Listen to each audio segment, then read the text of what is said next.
What's up, everybody? It's your boy Brandon with the Morning After LSU Sports Chat. We are talking LSU versus Alabama and Tuscaloosa this weekend. I'll just get some preliminaries out the way before I let you know how I feel. LSU is a 6-point dog right now.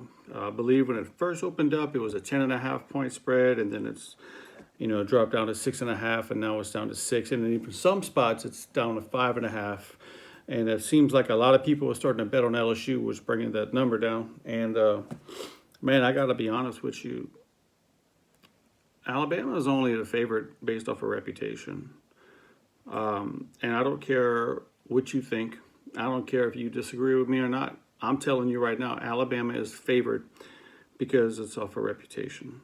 Every time someone tries to rationalize why Alabama is going to win this weekend, they say, well, they've beaten LSU 8 times in a row. Well, last year they shut them out. Well, hell, we can always talk about last year for every team, for every fucking sport, okay? And excuse my language, but I'm just being real with you guys. That is the stupidest crap I've ever heard. If you go by the eyeball test, Alabama has dominated offensively for the most part every game they played. They've also played a weak schedule and struggled to hold down South Carolina and struggled against Duke in the first quarter and struggled against Tennessee.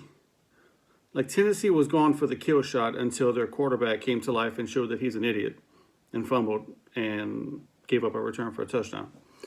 Like, Alabama is not good on defense, and their numbers show that they're good, but they're not good on defense. I'm not going to come with you with a transitive property philosophical approach where, we played this team and this team played that team, so therefore we should beat that team. And no, I'm just looking at the eyeball test. Like, LSU went to Texas, and Texas was pretty healthy when we went. Texas isn't healthy anymore. Texas is a beat up. I want to say, 8 of their starters are hurt. They're not playing. So they are going to lose a bunch of games because they don't have the built depth. But in that moment, in week 2, at that stadium, not too many teams would have beaten Texas that night the way LSU did.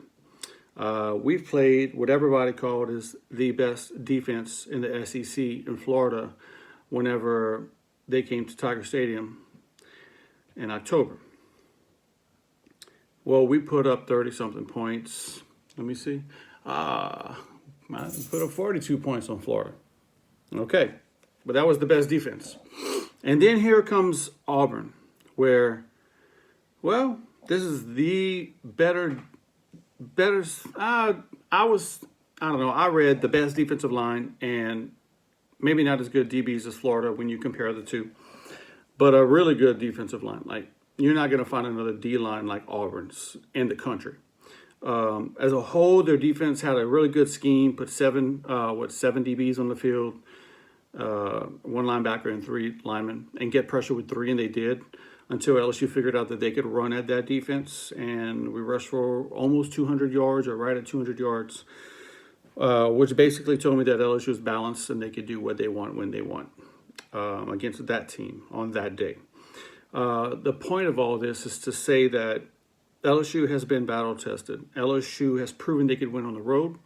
LSU has been punched in the mouth and punched in the gut, and they got right back up, and they made statements, and they won those games. Alabama hasn't been pushed.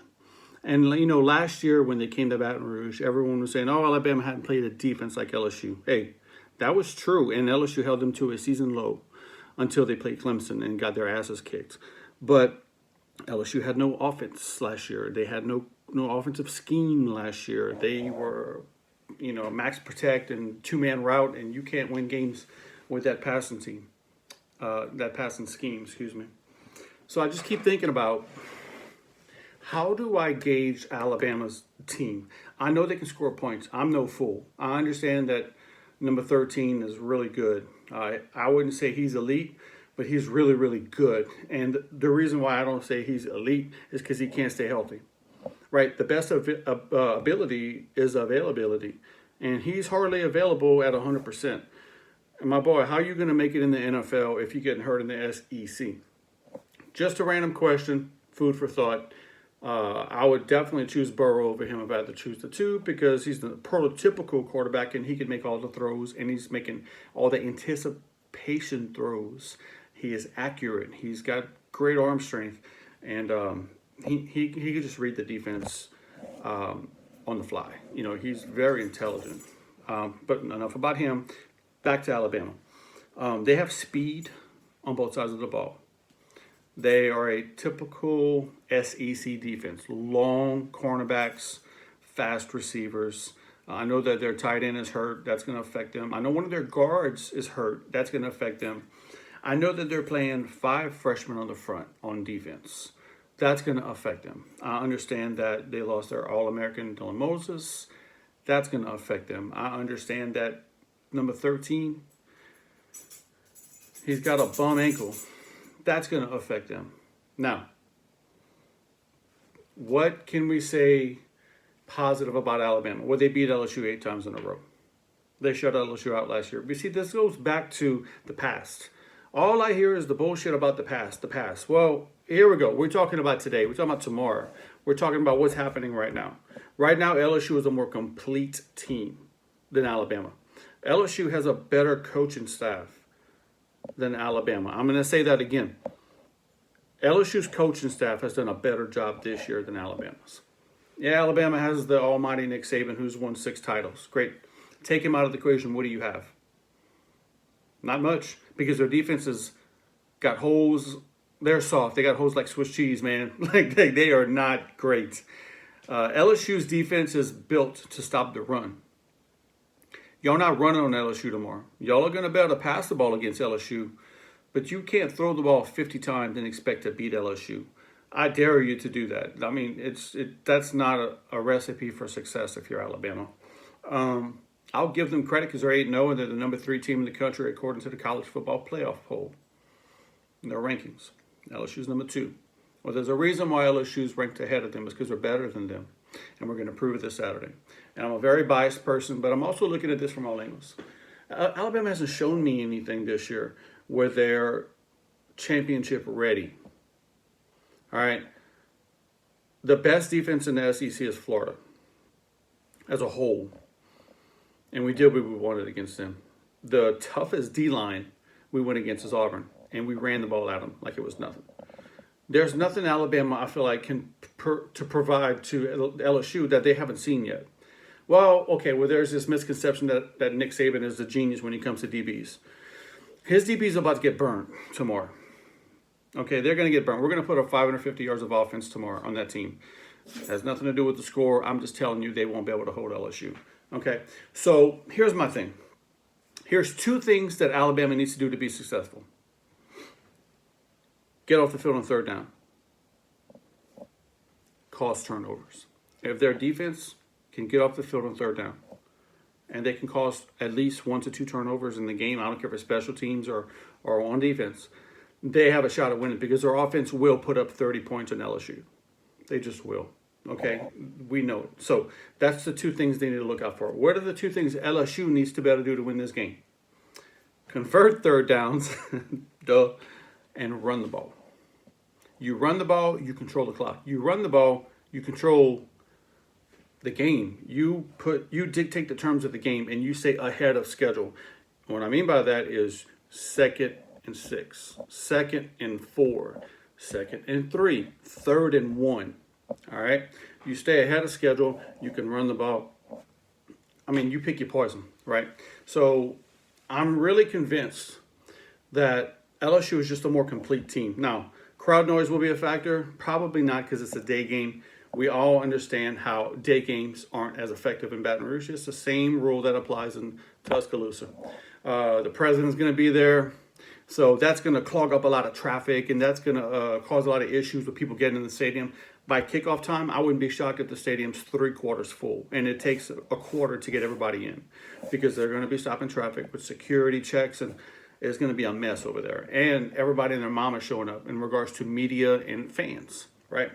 So the 2 things for Alabama, once again, I say is they need to get off the field on 3rd down and need to cause turnovers. LSU, we need to convert our 3rd downs, and we need to be able to run the ball. I think if LSU runs the ball for 160 yards, they win the game.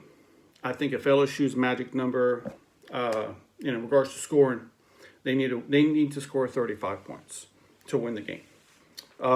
That's what I believe. So, which goes into my scoring prediction. I didn't want to predict the score because there's too many intangibles that can affect the game, right? So scoring predictions is just for the birds. But we do it anyway because it's fun. So here we go. Looking at my board, I say, even with LSU being the underdog by 6 points, LSU is going to win this game 35-31. LSU is going to be up by double digits going into the fourth, but Alabama will score late to make it even, make it close, make it interesting. I think LSU gets the ball first. I think they score first. I think they make a statement. I don't think number 13 is as mobile as we're thinking, and I don't think he's as healthy as what the media is, and Nick Saban is portraying. I think he'll be an issue and a liability. Look for that. Look for your third downs on both teams. Whoever can get off the field or continue the third down drives will win this game. I'll be back Sunday. We're going to talk results. If I'm wrong, I will eat a big old piece of humble pie, which I probably won't be because I have a really good grasp on this particular game right now.